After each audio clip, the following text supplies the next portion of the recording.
My name's David Berno, and I work at DMC as a systems engineer in the industrial automation group. I chose DMC because I was looking for a smaller company that would allow me to have a big impact right away, and I really enjoyed the fact that DMC was going to allow me a lot of opportunities to see a lot of manufacturing practices that I hadn't seen before. It's always really hard to pick which product is the most exciting one that I've worked at DMC because they're all really unique. Got to touch a lot of industries from automotive to medical. So I do a lot of exercising. I've been training for triathlons. The Chicago Triathalon was great. It was a really unique experience. They shut down Lakeshore Drive for us to bike on. Got to swim right in Lake Michigan along the edge of the city right by Grant Park and run right through museum campus, and huge crowd the whole way, so it was an awesome experience. Favorite programming language I would say is ladder logic. That's really what I program a lot in.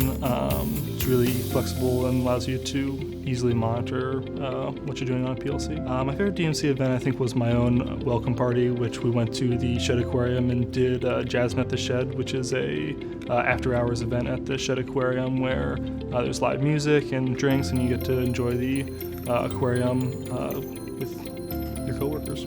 I think the most surprising thing about working at DMC is just how cool and fun everybody that I work with is. Everyone that I meet, everyone that I get to know on a personal level always interests and surprise me. My engineering superpower would be being able to write bug-free code on the first try.